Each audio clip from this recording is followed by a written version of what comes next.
पवित्र श्रीमद् भागवत गीता, पवित्र चारों वेद, पवित्र कुरान शरीफ, पवित्र बाइबल, पवित्र गुरु ग्रंथ साहिब, पवित्र कबीर साहिब की वाणी में छुपे हुए गूढ़ रहस्य अर्थात तत्व को जानने के लिए कृपया अवश्य सुनिए जगत गुरु तत्वदर्शी संत रामपाल जी महाराज के मंगल प्रवचन।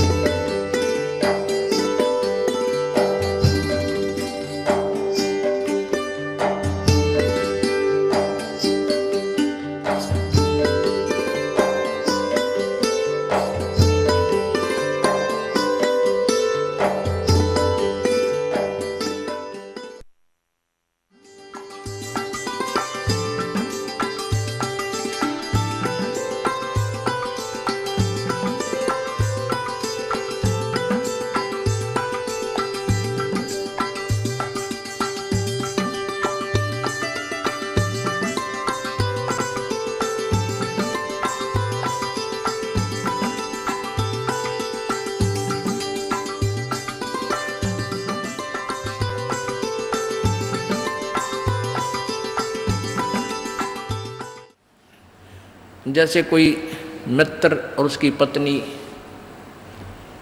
आ जाते हैं मिलने के लिए, तो हम क्या करते हैं, मित्र को भी पूरा रिस्पेक्ट देते हैं, आओ आओ भाई साहब यहाँ बैठो। उनकी पत्नी आती है, आओ बहन जी बैठो, और प्लेट ले आवे, सब्जी आप ठा के ले आवे, ले खाना खाओ, हैं बिस्कुट खा लो, चाय पी लो। कितना प्यार देते हैं। और अपनी पत्नी ने खुरकावा गुड़की गाल है तो, और दूसरे की पत्नी को कितना प्यार से बोल रहे हो। तो क्यों ना हम अपने घर में भी ऐसा ही माहौल बना लें। अब जैसे घर में कोई नुकसान करके कोई राजी नहीं, कोई नहीं करता, ठीक है, अनजान बालक तो कुछ भी कर दें, ना पत्नी करे नुकसान और ना ही पति कर सकता। ये तो होना हो सब वो हो जाता है। तो हमने अपने इससे आद्य क्लेश को तो हम स्वयं अपने सोच से मिटा सकते हैं, और साथ में भगवान भी रहेगा आपके। एक बुढ़िया अपनी पुत्र वधू के साथ घनी लड़ा करती, निरीकली आ रही थी, और उसका पुत्र आज्ञाकारी था। वो आते गंदी तेरी बहू ड्यों करे है, तेरी बहू ऐसे करे है, वो आते उस बहू ने अपनी पत्नी ने गढ़ता। वह बेचारी अपना टाइम पास करी। एक दिन क्या हुआ कि कोई बहन सत्संग में जाया करती थी, और उस बुढ़िया तो बोली, अपनी सहेली तो यानी बुढ़िया वह थी, बुजुर्ग वो थी, कि चल सत्संग में चलेंगे, थोड़ा सारे दिन बहू के लड़े जा है, तेरा भी मन और सा हो जाएगा। तो वह भी चली गई, उन्होंने ज्ञान सुन लिया, अच्छी आत्मा थी, सत्संग का असर हो जाता है। उसने अपना नाम ले लिया, 2-4 सत्संग सुने, तो बुढ़िया में बहुत फर्क पड़ गया, परिवर्तन हुआ।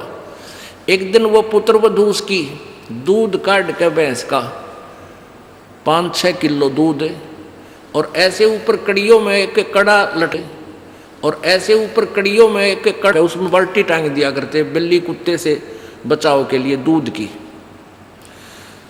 तो उसने वो प्रतिदिन टांगती थी, ऐसे ऊंचे हाथ करके नो टांगना होता था।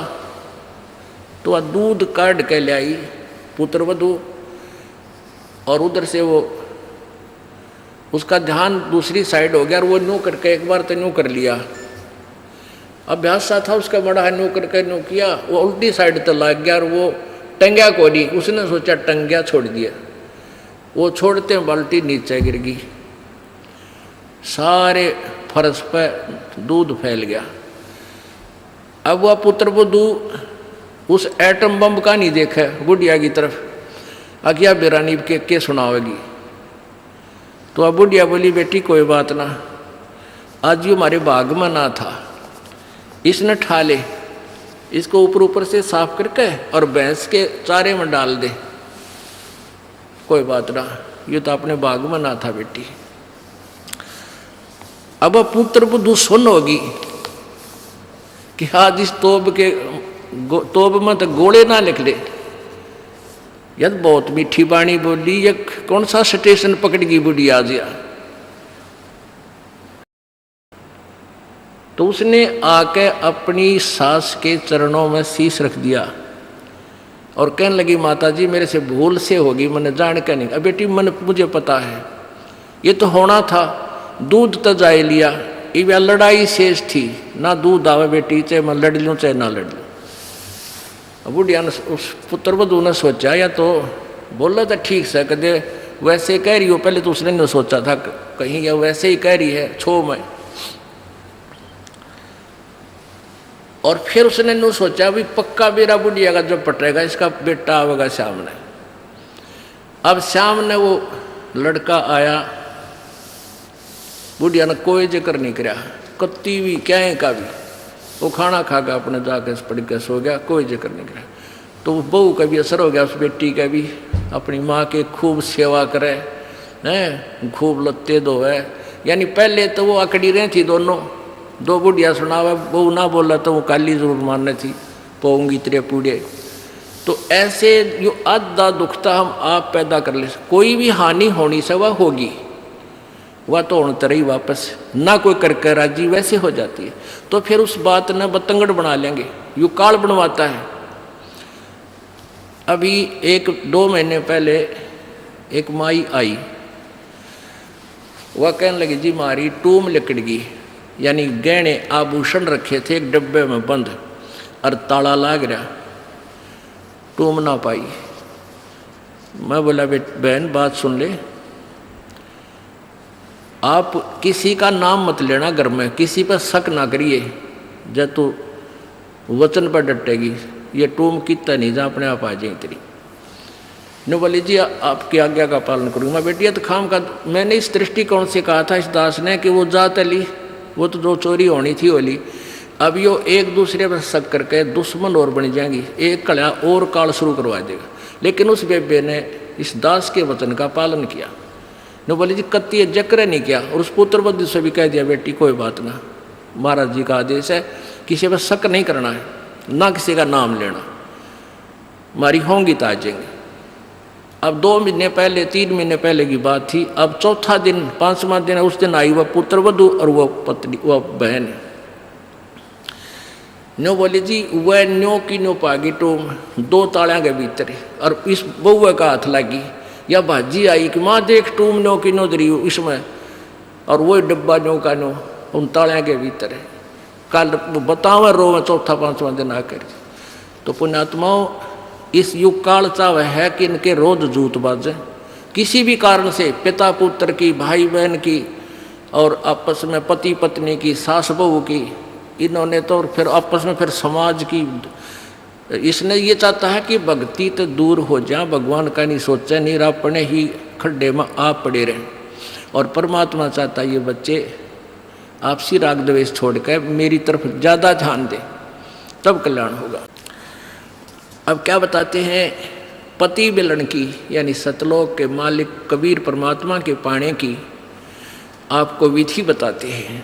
सुन आत्मा चितला के, और सतपुरुष से कर ले सगाई, गुरु बिचौला बना के। आप जी की सगाई करवा दी इस दास ने सत्य पुरुष से सभी की, और सगाई होगी तो ब्याह भी होगा, और ब्याह होगा तो पति के घर भी जावांगे। और जिनका कितने सगाई ना कुछ सलसलाए नहीं है, वो तो कंवारी हैं, तो वो जाएंगी, क्योंकि वो तो यहीं रह जाएंगी, अभी यहीं रहेंगी। हाँ, लेकिन सभी को चाहिए कि अपना इस तरह प्रोसीजर अपनावें, यानी गुरु की शरण में आवें, परमात्मा से संबंध जोड़े, नाता जोड़े।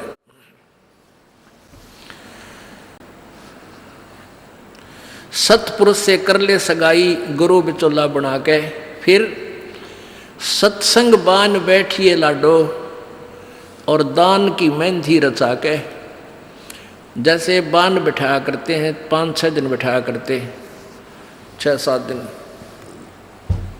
तो परमात्मा कहते हैं वहाँ वो तेल चढ़वाता वो बान नहीं, इस सत्संग रूपी बान में यहाँ बान बैठो, यहाँ आओ, ये राम नाम का तेल चढ़ावांगे आपके, और फिर आपका रंग रूप निकल जाएगा, यानी आपके अंदर परिवर्तन आएगा।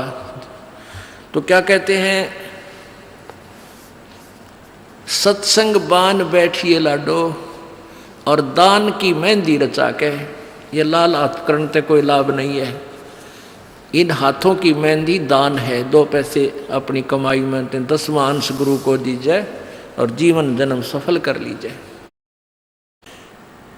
और 5 गहने पैर सुहागन, शील, संतोष, विवेक, दया, आधीनी, विनम्रता और सतनाम की बिंदी ला के जैसे टिक्की लगाते हैं, कहते हैं तेरा मूल मंत्र ये सतनाम हो, ये सच्चा नाम 2 अक्षर का जिसमें एक ओम और एक तत् है, ये त्रिबिंदी हो, यानी तेरा ये खास सबसे पहले दिखाई दे कि ये सतनाम उपासी है।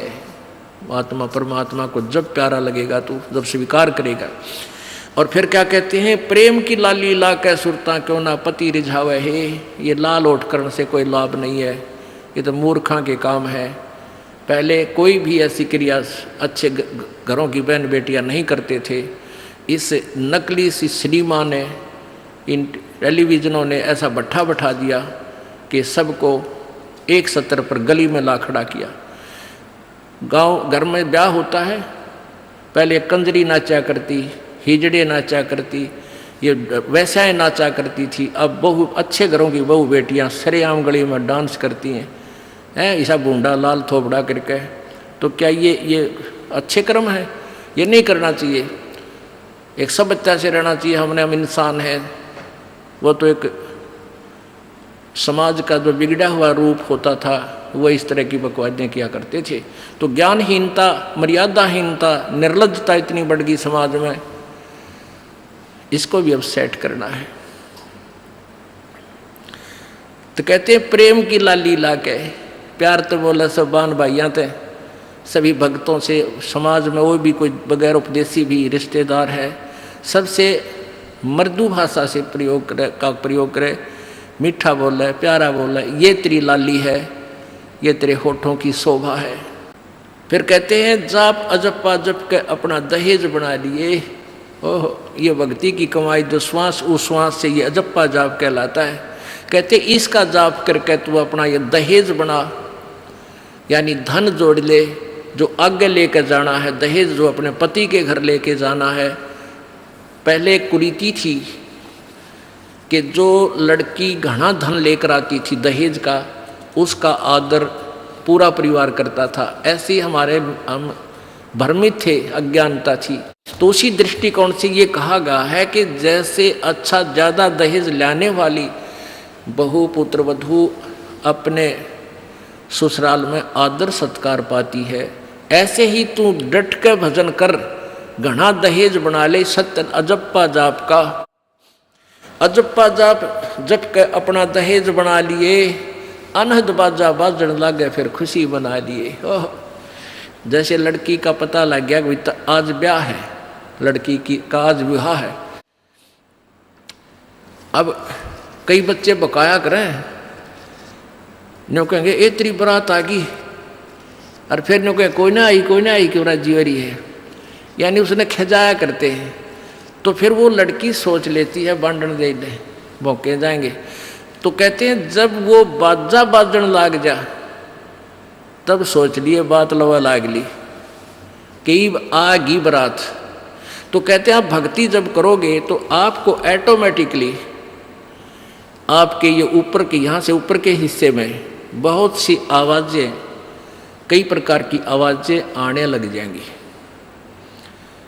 इसमें जो हमें आवाज़ सुनती हैं ये प्राथमिक भक्ति की लक्षण है, अंतिम नहीं है। हाँ, ये भी सुननी चाहिए, सुनेंगी, आपको अवश्य सुनेंगी, ना चाहते हुए भी सुनेंगी।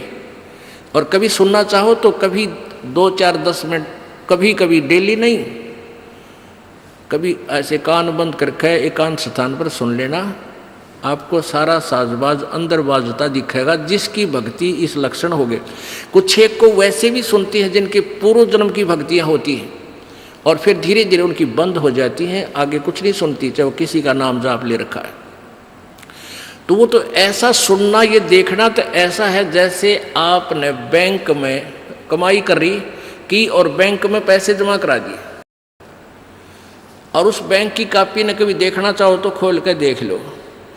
और ये दूसरे जो पंथ बताए हैं, ये साधना, इनकी नाम गलत हैं और कहते हैं ध्यान लगाओ, मेडिटेशन करो, कान बंद करके, आंख बंद करके, अंदर आवाज़ सुनो, शब्द सुनो, ये कोई फायदा नहीं। अब जैसे धंधा करता नहीं और बैंक में जब पूर्व जन्म की पहले की जो डिपॉजिट है 20-30 हज़ार, उसने रोज देखे जाने कहाँ 20,000 हैं, और 20,000 में काम तो ना चले, फिर वो निकलवाने भी उसी में तो पड़ेंगे, वो एक दिन जीरो हो जाएंगे। वो तो जैसे आपको ये आभास होंगे किसी भी वस्तु का, जैसे हम हमारी आँखों, आपकी जो भक्ति करते हैं उनकी आँखों के सामने बहुत सी चीज़ें ऐसे चलती दिखाई देंगी। कभी तो ऐसा आभास होगा जैसे कोई मक्खी आ गई, कोई मच्छर जा रहा है, या कोई ऐसी कोई लाइन सी दिखाई देती है। तो ये आपकी भक्ति की कमाई है, प्रतिफल आपको दिख रहा है। और कई एकादा क्या करे हमारे भक्त, एक बहन भगत भाई आया ने बोला जी मैंने तो आँख दिखा ली, मेरी तो आँखों में डिफेक्ट हो गया। वहाँ क्या हो गया कि आगे मेरा काला काला दिखे जाए, नो देखूँ जब भी दिखा, मन तक कई बार डर भी लग जाता है। और डॉक्टर का इसका ऑपरेशन करेंगे, रमा भले आदमी क्यों आँख फुड़वावे, ये तेरी भक्ति की कमाई दिखाई दे रही है, तेरी जो बैंक में जमा कराए हैं वो कॉपी में दिखे तेरे को। ये तो भगवान आत्मा ने दिखेंगे बेटा, जिनकी कमाई शुरुआत हो चुकी है। जेता अंजन आंजी ये चश्मों में दिखंत ने बोला सचमुच में, कहा सचमुच, फिर खुश हो गया, तेरा गजब भैया। तो ये जो सामने दिखाई देते घबराना नहीं। बहुत से भ्रमित हो जाते हैं क्योंकि बार बार ये दास नहीं बता पाता आपको। तो प्रत्येक सत्संग में आओगे तो कभी ना कभी हर पहलू पर विचार विमर्श दिया जाता है। तो घबराना नहीं है। ये आपकी आंखों के सामने कोई वस्तु दिखाई देगी, वो आप ही बताओगे, दास बताओगा तो तुम झूठ भी बोल दोगे। तो वो आपकी जितनी कमाई है वो अपने आप बढ़ती जा रही है, उसका लेवल बता रहा है। तो ऐसे अंदर आवाज़ें आएंगी, कई प्रकार की आएंगी, और उनमें से एक न्यारी आवाज़ आएगी, एक मुरली की आवाज़ आएगी। और वो मुरली, वो आवाज़ जो है, जो इसमें पिंड में जो आएगी वो यहीं तक की है, ये महास्वर्ग तक की है। और जो वास्तविक धुन, वास्तविक जो आवाज़ है वो इस अंड और पिंड से पार है, वो सतलोक में है। वो वहाँ जाकर आपको वो बात बाहर सुनाई देगी। यानी इस शरीर से एक जब आत्मा भक्ति से परिपूर्ण हो जाती है तो इस शरीर से बाहर भी हो जाती है। तो उसको सुनने के लिए ऐसी स्थिति आ जाएगी अपने आप, जैसे आपका शरीर यहाँ बाहर खड़े हो गए, और फिर वो आवाज़ आपको उस सूक्ष्म शरीर के माध्यम से सीधा कनेक्शन उस सतलोक से हो जाता है। वो परले पार वाली मुरली आवाज़, वो धुन, वो झनकार अलग से सुनाई देती है। फिर सेकंड के बाद आप उसी शरीर में होते, आपको पता भी नहीं कि मैं बाहर गया या अंदर ही था। वो बहुत बाद में जाकर बहुत लेटेस्ट स्टेज पे ऐसा होगा। पर ऐसा हो या ना हो, आप जैसे दास बताओ, ये खुराक खाते रहो, रोग कटेगा, ये साधना करते रहो। तो क्या बताया है,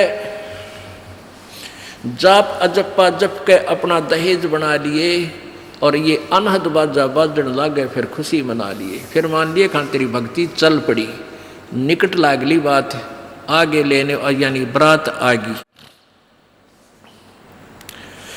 आवे बिरहा कबीर लेने, खुश होकर चालिए, और प्रेम की बारिश होने लागे, फिर मलमल नहा लिए। जैसे आपने कल सुना था, बिना प्रेम पावे नहीं चे करोड़ समाधि ला। होय होय, जैसे सूरज के आगे बदरा ऐसे कर्म छयारे, प्रेम की पवन करे चित मंजन झलके तेज नयारे। प्रेम की पवन, परमात्मा के प्रति इतना प्यार उमड़ उमड़ का अब आपके हृदय में रह रह के जरा सी बात मालिक की चले, आंखें भरे आऊँ आपकी, कुछ दिन में ऐसी स्थिति आ जाएगी। तो ये प्रेम की पवन चलेगी। जैसे सूरज के आगे बादल होते हैं तो सूर्य का प्रकाश निष्क्रिय हो जाता है, और जब हवा तेज चलती है बादलों को इधर उधर फेंक देती है तो सूर्य का प्रकाश ज्यों का तो सामने चमक रहा होता है। ऐसे परमात्मा और अपने बीच में, आत्मा के बीच में पाप कर्मों का गरावा यानी बादल छाया हुआ है। इस प्रेम की यानी सब भक्ति जो क्रिया आपकी होंगी, दान करता आदमी को इतनी खुशी होती है उस दिन कोई ठिकाना नहीं। और 10 रुपये चोरी कर ले, आत्मा खुश नहीं हो सकती, चाहे 20 लाख चोरी कर ले। और 10 रुपये, 20 रुपये, 1000 रुपये, 2000 रुपये आप दान करने की चेष्टा करते हो, पहले उमंग भर लेती है, और दान करे पाछो तो न्यारी खुशी होती है। तो ये तो क्या बताते हैं, ऐसे जो सब क्रियाएं आपसे कराई जा रही हैं, इनका उद्देश्य है कि आप में इतनी विनम्रता, इतना प्योर हार्टेड हो जाओ आप कि मालिक के प्रति जरा सी भी चर्चा चला आँखों में पानी आने लग जा, गदगद हो जा। कहते हैं प्रेम की पवन करे चित मंजन, फिर झलके तेज नयारे। तो यहाँ क्या बताया है कि प्रेम की बारिश होने लगे, फिर मल मल नहा लिए। यानी ये लक्षण बता रहे हैं एक भक्त में रह रहकर ऐसे लक्षण आ जाएंगे। एक बुढ़ा आवे मेरे पास, नाम ले रखा उन्होंने साल भर से। वो कहता है जी मैं नाम जपन लागू, मैं रोने लग जाऊँ, मेरा रोना बंद कर दिया। राम तो रोना शुरू करवावा तो बंद करवाना आवे, ये तेरे भाग जा गिरे भले आदमी। नो कहना शर्म आवे, लोग नो कहीं अच्छा आदमी नाम लेने लगे तो माई लोग की सुनेगा तुम्हारी सुनेगा, नो बता। तो इसे ओपन कर्मी प्राणी है, बुढ़ा आदमी 65 साल का होगा, भगवान का नाम मिल गया, पिछले संस्कार से ही होता सारा कुछ। और ईब नो का नाम लेने लग गया, मैं तो रोने लग जाऊँ। अरे तेरा जी भी भगवान ये सब ने जैसा रोना हमारे भगता ने, आँखें में पानी आवे, मालिक की चर्चा हो, ना द्वेष हो, ना राग उठे, ना कोई चोरी करने जी करे, ना कोई जारी करने जी करे, ना बुराई मन में आवे, ये ऐसा जो धुन लग जा। फिर कहते हैं सार शब्द का सुरमा गा लिए जब पति न भावे।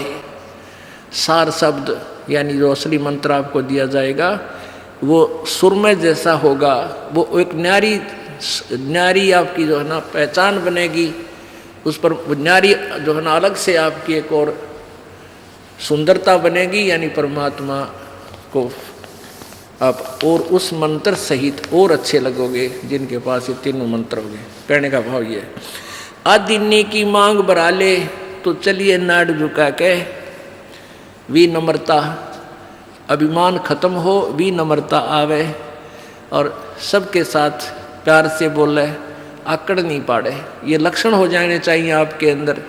आदिन्नी की मांग बरा ले, ये जो मांग आप सिंदूर डालते हैं ये आदिन्नी तेरी मांग है। और चलिए नाड़ झुका के, यानी नम्रता से रहना, नाड़ झुका के चलना, नम्रता से पेश आना। और संत समागम बरात तेरी तन ले जावेगा ब्याह के। अब ये सत्संग रूपी बारात है, आत्मा को यहीं से श्रृंगारा जाता है, यहीं से इसको तैयार किया जाता है, ज्ञान सुनाया जाता है।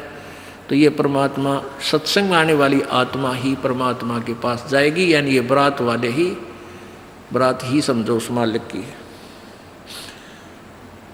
संत समागम बरात तेरी तन ले जावेगा ब्याह के, सुरत नृत है डोली तेरी।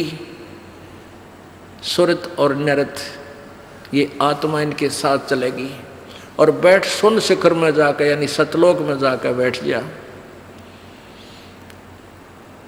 और मकर तार का खेल कांगना अलल ध्यान दचा के।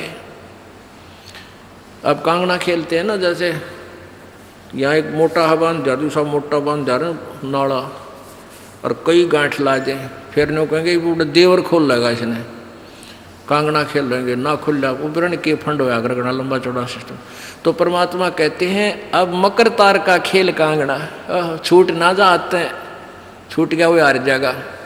तो उस मकर तार का ऊपर से जब आत्मा यहाँ से चलेगी, परमात्मा कई तरीके से इसको कहीं किसी स्थान पर किस तरीके से आपने जाना है, तो आप कभी एक आध बार कभी ध्यान वैसे ही कुदरती लग जाता है, बैठ जाते हैं, कभी आंखें खुली है तो भी बंद हो जाती हैं।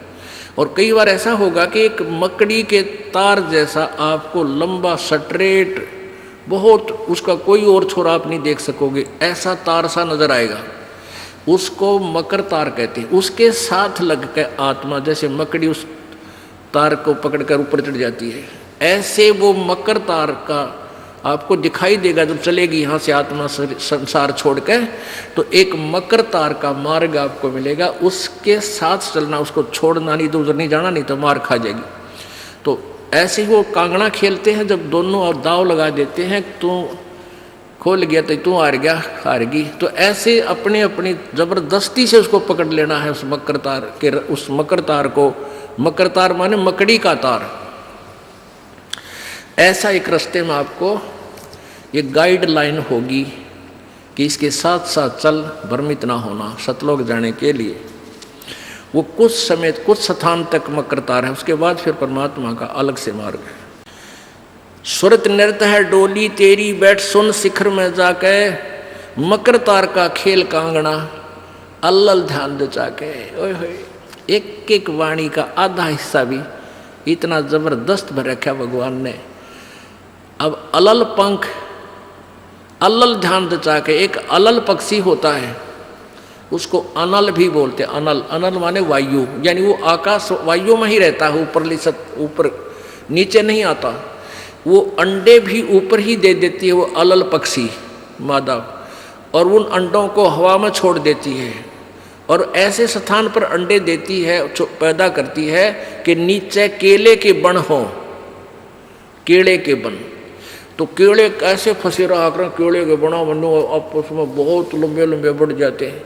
तो वहाँ आकाश से वो अलल पक्षी बहुत लंबा चौड़ा होता है, वो कम से कम भी सैकड़ों फुट लंबा और 50 फुट की चौड़ाई होती है। इतने बड़े बड़े पर होते हैं उसके, बहुत ज़बरदस्त लोहे के तौ की तरह, और पंजे होते हैं जैसे नो चमटिया की तरह, खुर जैसे बहुत ज़बरदस्त नाकुल्ले, बहुत मजबूत, और 4 पैर होते हैं उसके,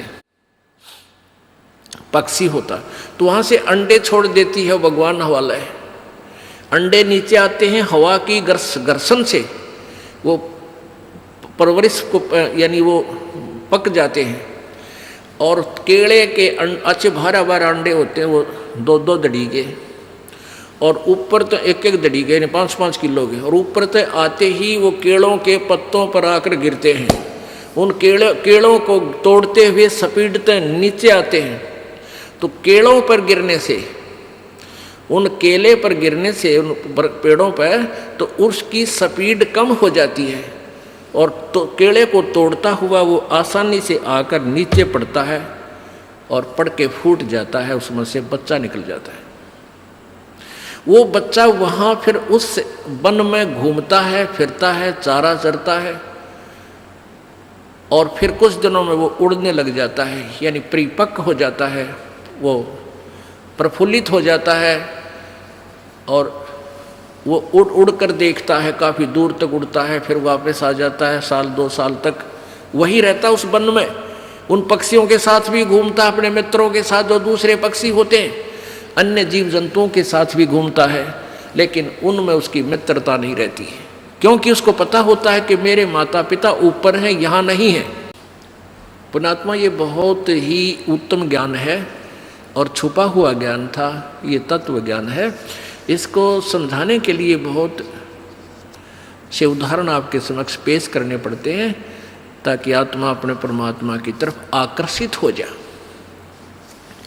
आपने कैसे रहना इस संसार में, ये अलल पंखी के अलल पक्षी के बच्चों की तरह। अब वो यहाँ आए, यहाँ आसपास उस वन में पक्षी पशुओं के साथ रह रहे हैं, लेकिन उन एक पल भी वहाँ जाने को नहीं बोलते कि एक बार हम उड़न जोगे हो जावा, उसी दिन भाग जावांगे यहाँ से, हम जवान हो जावें तो उसी समय चल पड़ेंगे। तो जब वो युवा हो जाते हैं और खूब उड़ने योग्य हो जाते हैं, तो चलते समय कहते हैं 5 हाथियों को वो पक्षी, अलल पक्षी ऐसे लटका, क्योंकि उन केलों के वन में हाथी के भी झुंड के झुंड होते हैं, वहाँ होते थे पहले समय में, तब बने ना रहे, तो वहाँ झुंड के झुंड हाथी होते हैं, नो एक दूसरे के सट कर चला करें, सैकड़ों की संख्या में, कई झुंड है। तो वो अलल पक्षी उनके ऊपर झपट्टा मारता है, और उसके इतने तेज वो होते हैं 1.5 फुट के पंजे, और उनको ऐसे फंसा लेता है चारों हाथियों के, 4 हाथियों में, 5 और 5वें ने नोक मुंह के साथ। कहते 5 हाथियों को उठाकर वो अलल पक्षी आकाश में चला जाता है अपने माता पिता के पास, और फिर उनका आहार लेकर जाता है, वो आहार उससे उनसे करते हैं। तो अब आप यहाँ आए हो, अलल पक्षी की तरह ध्यान रहे, एक पल भी वो पक्षी का बच्चा अपने माता पिता को नहीं बोलता कि मैं यहाँ का नहीं हूँ, मेरे तो ऊपर है माता पिता, और जब मैं यहाँ से जब जाने जोगा हो जाऊंगा 1 मिनट में चल पड़ूंगा। तो आप उस अलल पक्षी के बच्चे की तरह यहाँ अब तैयार हो, अच्छी खुराक खाओ राम नाम की और मजबूत हो जाओ, और चलते समय इस राम नाम की कमाई लेकर ऊपर चलेंगे।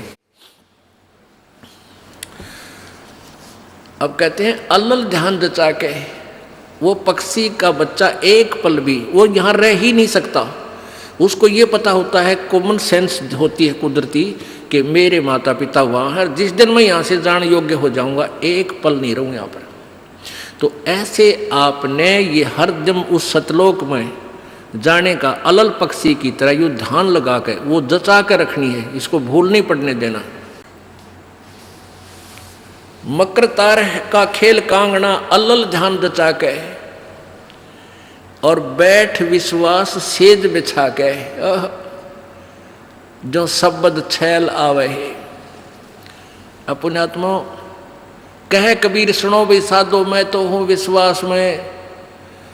जो क्रिया जो साधना आपको बताई जाती है, वो साधना वो है जो सब सदग्रंथों में प्रमाणित है, और वो है जिन महापुरुषों ने परमात्मा पाया, उन्होंने भी यही क्रियाएं की।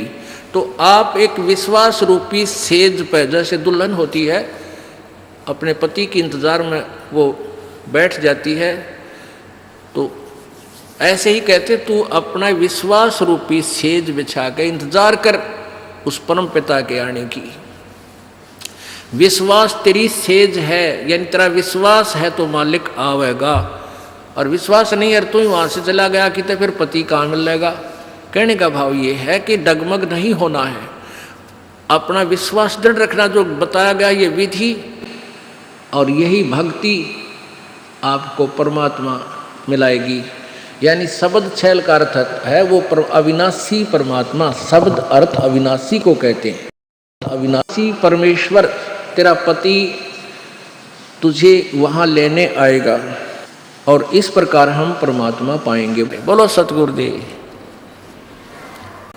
परम पिता परमेश्वर सर्वसृष्टि रजनहार कुल मालिक कबीर देव कबीर साहब अल्लाहु अकबर, ये वो समर्थ परमेश्वर हैं जो इस प्राणी को काल के जाल से छुटवा सकते हैं।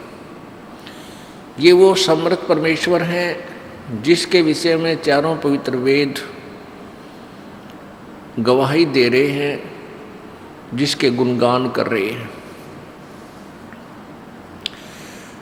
वो परमात्मा सतलोक से, अपने निज धाम से, जहाँ ये प्रभु रहता है, जहाँ से बैठकर ये पूरे विश्व को, पूरे ब्रह्मांडों को, असंख्य ब्रह्मांडों को कंट्रोल करता है,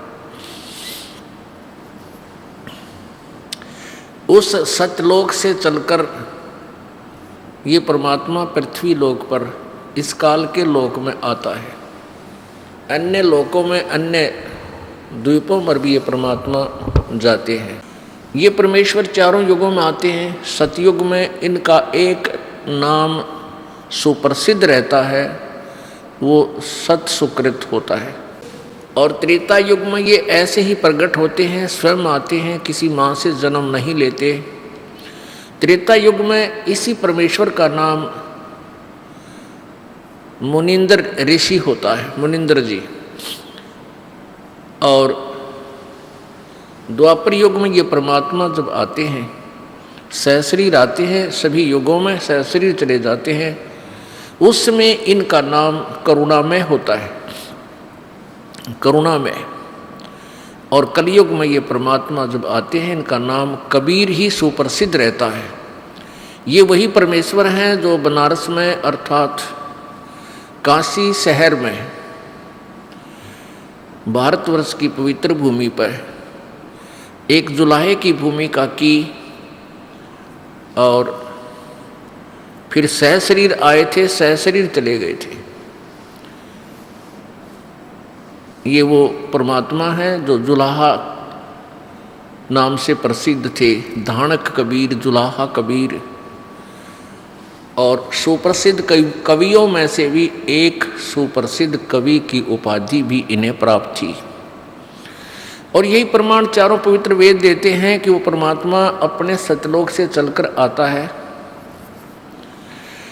और यहाँ अपनी श्रेष्ठ आत्माओं को मिलता है, प्यारी आत्माओं को, विशेष श्रेष्ठ आत्माओं को, दृढ़ भक्तों को मिलता है, अपने तत्व ज्ञान से परिचित कराता है और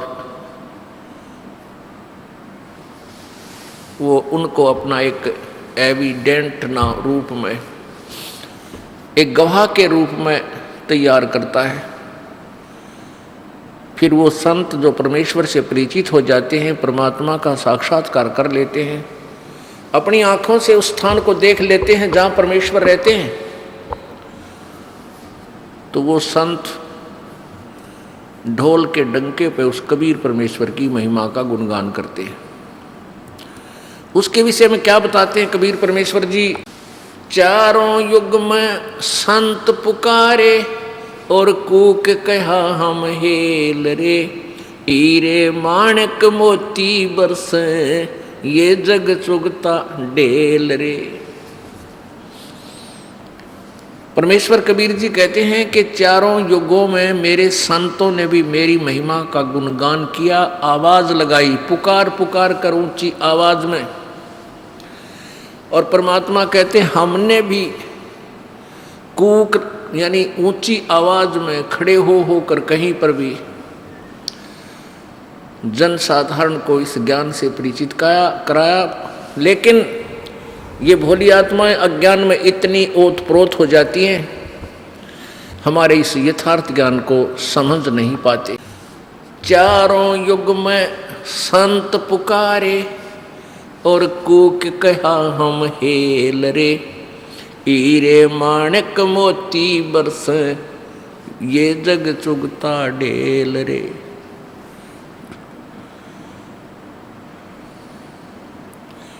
परमेश्वर जी कहते हैं कि चारों युगों में मैं आया और मैंने अपनी प्यारी आत्मा जो विशेष पुण्य आत्माओं थी उनसे मैं मिला, उनको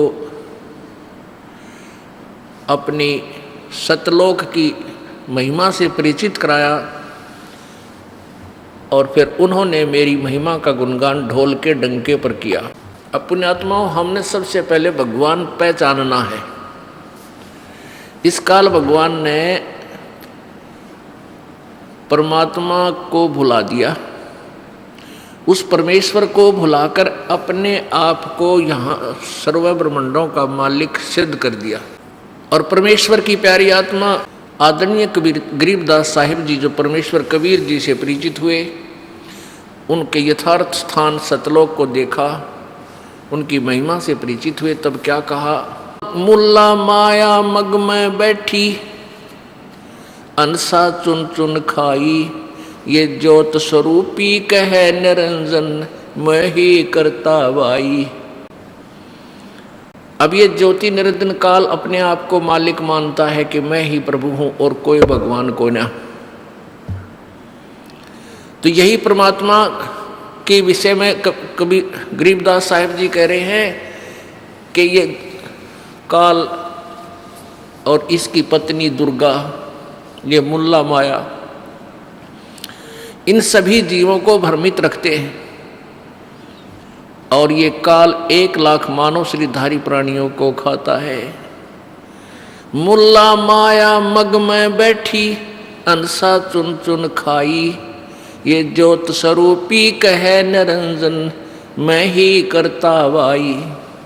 एक न करता दो ना करता नौ ठहराए वाई, ये 10वां भी धुंधर में मिल जा सत कबीर दुहाई।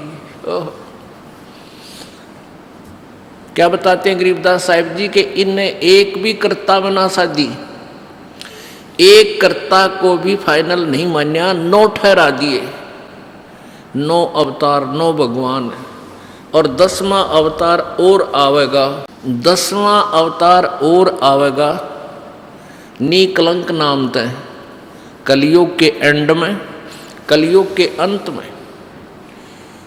और उस समय ये कृतघ्नी प्राणी हो जाएंगे, सभी भक्ति से दूर होंगे, व्यभिचारी, मांसाहारी, और जालिम जुल्म बेहया, कोई शर्म नहीं रहेगी, कोई लाज नहीं रहेगी। सरेआम दुष्कर्म करा करेंगे, बिल खोद करा करेंगे, कच्चा आहार करा करेंगे। एंड ऑफ द कलयुग में जमीन उपजाऊ नहीं रहेगी। 4.5 फुट तक जमीन का उपजाऊ अंश खत्म हो जाएगा। यानी 3 हाथ, लगभग 4.5 फुट तक उपजाऊ अंश जमीन का समाप्त हो जाएगा। कोई भी फलदार वृक्ष नहीं उगेंगे, ना कोई फसल होया करेगी, और वर्षा नहीं होया करेगी। प्रदूषण इतना हो जाएगा कि वर्षा ऐसे होगी जैसे ओस गिरा करे, और सभी प्राणी कच्चा ही गोश्त मांस खाया करेंगे। उस समय लास्ट ऑफ द कलयुग, एंड ऑफ द कलयुग में, कलयुग के अंत में 20 वर्ष की आयु मनुष्य की रह जाएगी, मानव की। और उसमें से 5 खंड बताए हैं सूक्ष्म वेद में। यानी 15 वर्ष की आयु में जन्म भी हो लेगा, जवान भी हो लेगा, और गर्भारी भी हो लेगा, और मृत्यु को भी प्राप्त हो लेगा। 5 वर्ष की लड़की को संतान होनी प्रारंभ हो जाया करेगी, और सभी प्राणी बहुत ठगने से हो जाएंगे। 1.5-2 फुट के आसपास इनका कद रह जाओ। उस समय ये कृत घनी प्राणी इतने हो जाएंगे, बहुत घने। उस समय कुछ एक पुण्यात्मा रहेंगी जो तब भी भगवान से डरने वाली होंगी। वो होंगे ऐसे ही, मांसाहारी भी होंगे, लेकिन जगह भगवान की अवश्य होगी। वो कौन होंगे? जो अब इस कलयुग में, अब ये भगवान का मार्ग हजारों वर्षों तक चलेगा। जो पुण्यात्मा इस मार्ग पर लगेंगी, भक्ति करेंगी और आजीवन मर्यादा में रहे, वो तो सतलोक चले जाएंगे। और जो जिनके पैर फिसल गए, नहीं पार हो पाए, वो फिर ऐसे इस कलयुग में मनुष्य के जन्म प्राप्त करते रहेंगे। इतने दयालु हैं ये परमात्मा। लेकिन मनुष्य जीवन में कौन सा ये प्राणी सुखी होगा? तो उस समय क्या होगा कि नीकलंक नाम का एक अवतार आवेगा। वो कौन होगा? राजा हरिश्चंद्र की आत्मा होगी। राजा हरिश्चंद्र जी जो सतयुग में एक महान आत्मा सुप्रसिद्ध हुए, ऐसे दानवीर थे, ऐसे धर्मात्मा थे, ऐसे सत्यवादी थे कि उन्होंने अपने वचन के ऊपर राज त्याग दिया था। अपनी पत्नी को भी बेच दिया, अपने आप को भी बेच दिया, अपने सत्य की रक्षा की। जिस कारण से प्रसन्न होकर के प्रभु ने उसको विष्णु लोक में स्थान दे दिया। अब वो विष्णु लोक में है अपने पूर्व जन्म के पुण्यों के कारण। और जब वहाँ से इस पुण्यात्मा को 10वां अवतार बनाकर यू काल भेजेगा। यो गीता जी में कहता है कि मैं अपने अंश अवतार रचता हूँ और फिर उनमें प्रवेश करके सारा काम करता हूँ। इसलिए गीता जी अध्याय नंबर 4 के श्लोक नंबर 5 और 9 में कहा कि अर्जुन, तेरे और मेरे बहुत जन्म हो चुके हैं, तू नहीं जानता, मैं जानता हूँ। फिर कहता है 9वें श्लोक में कि मेरे जन्म और कर्म अलौकिक हैं। अब कर्म कैसे अलौकिक हैं? श्री कृष्ण में प्रवेश करके महाभारत करवा दी, युद्ध करवाया। ओहो, परशुराम का जन्म दिया, परशुराम में प्रवेश करके अक्षत्रियों को मार डाला और पाप परशुराम का रख दिए सारे। ऐसे ही राजा हरिश्चंद्र जी को नीकलंक नाम से संभल नगरी में विष्णुदत्त शर्मा के घर पर इसका जन्म होगा 10वें अवतार का। 10वां अवतार जो होगा संभल नगरी में, और विष्णुदत्त शर्मा नाम का एक ब्राह्मण होगा, उसके घर पर जन्म होगा। और वो विशेष अलग से ही वैरायटी का बालक होगा। उसका उन अन्य से तगड़ा शरीर होगा क्योंकि वो स्पेशल भेज रखा होता हो तो, और उसकी लंबी तलवार होगी। इन कृतघ्नी प्राणियों को ऐसे काटेगा न, जैसे यह करेन गेहूं काटा करे, ऐसे काटेगा न, बुरी तरह इनको खत्म करेगा। फिर क्या होगा, उन प्राणियों को बख्शा जाएगा जो उस समय भी भगवान से डरने वाले होंगे। इतना प्रदूषण उस समय क्या होगा, फिर परमात्मा अपनी मेहर से, पुण्यात्मा, एक तो परमात्मा ने विधान बना के छोड़ दिया, तो विधान जो भगवान ने बनाया है उसके ऊपर ये साइंटिस्ट अपना अनुभव करके थोड़ी रिसर्च कर लेते हैं और फिर वो भगवान को रिजेक्ट करना प्रारंभ कर देते हैं। ये इनकी महाभूल है। अब पीछे कई वर्षों से रट्टा लगा रखा था कि प्रदूषण इतना बढ़ गया, ग्लेशियरिन खत्म होगी, बर्फ नहीं पड़ेगी। अरे कई इतनी बर्फ गिर दी बिना गिनती की, वो न्यो का न्यो प्रदूषण है, न्यो का न्यो सारा सौदा है, डूंडा उठा दिया। तो भगवान की अपनी विटो पावर न्यारी है। तो क्या होगा, कलयुग के एंड में इन सभी को नाश करेगा, ऐसी दुष्ट आत्माओं को काटा जाएगा, खत्म करेगा। उसके बाद जो पुण्य उस समय थोड़ी बहुत आस्था भगवान की जिनमें होगी वो शेष बचेंगे। फिर बहुत जबरदस्त वर्षा होगी, और वो पहले वर्षा प्रारंभ होगी बहुत ज़्यादा, वो व्यक्ति वहाँ से खिसक जाएंगे, मैदानी स्थान छोड़कर पहाड़ों पर चले जाएंगे। बहुत सैकड़ों फुट पानी पूरी पृथ्वी पर हो जाएगा, और फिर बहुत समय तक ये पानी धीरे धीरे ये जल सूखना शुरू होगा, और जो जमीन का अनउपजाऊ अंश था वो जल के कारण ऊपर आ जाएगा, और फिर धीरे धीरे वो सूखेगा, सारा पानी जल सूख के फिर उसमें जंगल हो जाएगा, पूरी पृथ्वी पर वन हो जाएगा, पेड़ पौधे बहुत ज़्यादा उग जाएंगे, और फिर पर्यावरण का परिवर्तन फिर होगा। वन जो है ऑक्सीजन छोड़ते हैं पेड़, और कार्बन डाइऑक्साइड वायु से लेकर के पुनः पूरे वायुमंडल को शुद्ध कर देंगे। फिर उन शेष बचे हुए प्राणियों के घर पर जो बालक होंगे वो उल्टे होंगे। उल्टे कैसे? माता पिता तो 2.5 फुट के, और बेटा बेटी हो जाएंगे 4-4, 5-5 फुट के, फिर धीरे धीरे बढ़ना शुरू होगा। तो सतयुग में सैकड़ों फुट हाइट के इंसान हो जाते हैं, सैकड़ों फुट, और लाखों वर्ष की आयु हो जाती, क्योंकि शुद्ध वायु, शुद्ध वातावरण, बीमारी होती नहीं उस समय सतयुग में, बहुत कम। अब हम इस विषय को यहीं क्लोज करते हैं।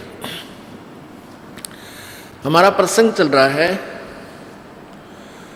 कि मुल्ला माया मग में बैठी हंसा चुन चुन खाई, यो ज्योत स्वरूपी कहे निरंजन मैं ही करता बाई। एक न करता दो न करता नौ ठहराए बाई, 10वां भी धुंधर में मिल जा सत्य कबीर दुहाई। अब वो 10वां अवतार पुण्यात्मा राजा हरिश्चंद्र जी निकलंक नाम से प्रकट हुए, जन्म लेंगे माँ से, और फिर वो इतने पाप के भागी हो जाएंगे, अरबों खरबों प्राणियों को मार के जी मनुष्यों को वो उसके बैड अकाउंट में लिख देगा काल, और फिर उसको इन पापों के कारण नरक में ठोका जाएगा। ये काल ऐसे धोखा देता है सबको। ये चतुर्भुजी भगवान कहावें, हर हट डोर बंदे सब आवें। ये कोटिक करता फिरता देखा, हर हट डोर कहूँ सुन लेखा। ये करोड़ों करता जो बने फिरे थे, कहते हमने 84 लाख योनियों में भटकते देखे। ब्रह्मा विष्णु महेश ये वो पुण्यात्मा है जो कभी परमेश्वर कबीर जी की शरण में रहे हैं, और ये पार नहीं हो सके, ये काल का हाथ लाग गए। और काल भगवान ने इनको अपने पुत्रों के रूप में जन्म देकर इन यहाँ का इंचार्ज बना दिया है। पुण्य इन्हीं का है। इनसे एक्स्ट्रा फिर तप करवाता है, इनमें बैटरी चार्ज कर लेता है और फिर इनसे अपना उल्लू सीधा करता है। फिर ये ब्रह्मा मर जाएगा, 7 ब्रह्मा की फिर नया ब्रह्मा जन्म करके उत्पन्न करके ये रख देगा काल। 7 ब्रह्मा की मृत्यु के बाद एक विष्णु जी की मृत्यु होगी और 7 विष्णु की मृत्यु के उपरांत एक शिव की मृत्यु होगी। और जो अब वर्तमान में ब्रह्मा विष्णु महेश चल रहे हैं, ये 84 लाख योनियों में चले जाएंगे, साधारण प्राणी बन जाएंगे और नई पुण्यात्माओं को इसी पद पर विराजमान कर देगा। इसलिए सूक्ष्म वेद में कहा कि कोटिक करता हमने फिरता देखा, हर हट डोर कहूँ सुन लेखा। हर हट डोर कहते चतुर्भुजी भगवान कहावे, ये हर हट डोर बंधे सब आवे। ये अरहट का कुआ लोई, यागल बंधा है सब कोई। कीड़ी कुंजर और अवतारा, हर हट डोर बंधे कई बारा। हर हट डोर किसे कहते हैं? पहले पुराने समय में सिंचाई का साधन, किसानों के पास एक कुआं होता था, कच्चा कुआं खोदते थे, बहुत गहरा होता था। उस कुएं के ऊपर एक पक्का स्ट्रक्चर बनाते थे दूरी से और उसके बीच में एक पुली लगाते थे, एक पुली, और उसके ऊपर एक चैन डाल देते थे जो नीचे जल तक जाती थी। उस चैन की चौड़ाई लगभग 1 फुट होती थी। उस चैन के ऊपर, उस बेल्ट के ऊपर बाल्टियां फिक्स कर देते थे, बाल्टियां, और उन वो बाल्टियां नीचे से फिर उस पुली को घुमाया जाता था बैलों के द्वारा, जैसे कोल्हू चलाया जाता है। वो बाल्टी नीचे से पानी भरकर आती थी, ऊपर खाली हो जाती थी, वो जल खेतों में चला जाता था। वो खाली बाल्टी फिर नीचे जाती थी, नीचे से भरकर आती थी, फिर खाली हो जाती थी, फिर जाती थी, फिर खाली हो जाती थी। इसको अरहट का कुआं बोलते हैं। आपको उसका एक चित्र दिखाते हैं, क्योंकि वर्तमान के बच्चों ने अरहट नहीं देखे, हमने देखे। हमारे समय हम बालक थे तब तक कहीं ना कहीं इनकी थोड़ी सी नामो निशान कहीं कहीं इधर जहाँ नहर का व्यवस्था नहीं थी सिंचाई की, वहाँ ये देखने को मिलते थे। अब तो इनका नामो निशान ही मिट गया। ये देखिएगा, ये अरहट का कुआं लोई, ये देखिएगा अरहट, रहट, देसी भाषा में रहट कहा करते हैं, वैसे हरहट भी बोलते हैं। ये अरहट है, यो अरहट का कुआं लोई, यागल बंधा है सब कोई। ये कीड़ी कुंजर और अवतारा, हरहट डोर बंधे कई पारा। ये कुआं है एक, ये कुआं है, ये कुआं है, ये वाला। इसकी साइड एलिवेशन दिखा रखी है, तो सोच लो 20 से काट के। और ये है एक पुली, ये व्हील सा होता था, इसके ऊपर ये चैन लटक रही है, ये वाली, और इसके ये बाल्टियां फिक्स कर रखी हैं। और ये ऐसे चलता था, तो ये यहाँ से पानी भरकर, ये पानी से भरकर ऊपर आती है और यहाँ खाली हो जाती है। यहाँ से ये जल खेतों में चला जाता है और ये फिर ऐसे आ जाती हैं, फिर यहाँ से भरकर फिर आती हैं, फिर खाली हो जाती हैं, फिर आती हैं, फिर खाली हो जाती है। ये चक्कर चलता रहता है। ये जन्म मृत्यु का चक्कर बता रहे हैं परमात्मा कि ये अरहट का कुआं लोई, यागल बंधा है सब कोई। कीड़ी यानी चींटी और कुंजर माने हाथी। कीड़ी कुंजर और ये अवतारा, ये ब्रह्मा विष्णु महेश जैसे, और इनके आगे अंश अवतार राम कृष्ण जैसे। कीड़ी कुंजर और अवतारा, हर हट डोर बंधे कोई बारा। कई बार मर लिए जन्म लिए ये थारे भगवान, ये चतुर्भुजी भगवान कहावे, हर हट डोर बंधे सब आवे। ये कोटिक करता फिरता देखा, हर हट डोर कहो कहूँ सुन लेखा। अब यह फिर समस्या आ जाती है कि ब्रह्मा विष्णु महेश भी मरते हैं। ओहो, पुण्यात्माओं,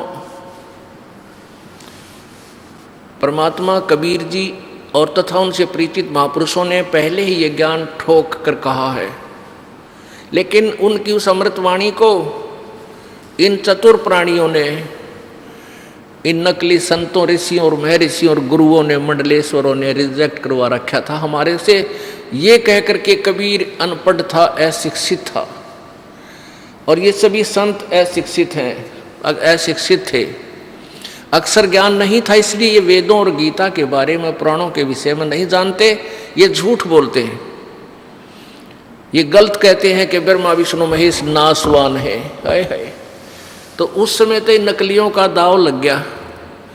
अब मानव समाज शिक्षित है, वही सदग्रंथ जिनके विषय में परमेश्वर पहले बताया करते थे आज हमारे पास उपलब्ध हैं, और वो इन्हीं नकलियों द्वारा अनुवादित भी हैं। चलो संस्कृत में होते तो शायद हमारे ना भी सूतमा हो, ये आप अनुवाद भी करिए, और फिर भी इनकी बुद्धि ने काम ना किया। कहते हैं सतगुरु बिन काहु न पाया ज्ञाना, जो थोथा बुछड़े किसाना, गुरु बिन वेद पढ़े जो प्राणी, और समझे न सार रहे अज्ञानी। ये सारे अज्ञानी थे जिन्होंने आज तक हमें ये नहीं बताया कि ब्रह्मा विष्णु महेश नासवान है, इनका जन्म मृत्यु होता है, इनके माता पिता भी हैं। तो ये सारे मंडलेश्वर अज्ञानी थे, यानी पुराण ज्ञानहीन भी थे, वे वेद ज्ञानहीन भी थे, गीता जी ज्ञान भी वो नहीं जानते थे, गीता जी को भी नहीं समझ सके, वो अज्ञानी हमें मूर्ख बना गए। पुण्यात्मा, इस दास को इन सदग्रंथों की, वेदों की, पुराणों की, गीता जी की कोई आवश्यकता नहीं थी। आवश्यकता का तात्पर्य ये नहीं है कि ये रिजेक्टेड है, नहीं, इनमें वर्णित ज्ञान हमारे परमेश्वर ने हमारी सिंपल लैंग्वेज में, साधारण भाषा में लिख रखा था, और जिसका हमें पूर्ण विश्वास था और रहेगा कि हमारे परमेश्वर ने और हम उनसे संबंधित जिन संतों ने जो भी बात कही है वो सारी सच्ची है, और वेदों और पुराणों की वाली ही, जिनसे जो वेदों और पुराणों में ज्ञान नहीं है वो भी परमेश्वर कबीर जी की वाणी और उनके प्रत्यक्ष दृष्टा संतों की वाणी में उपलब्ध थी।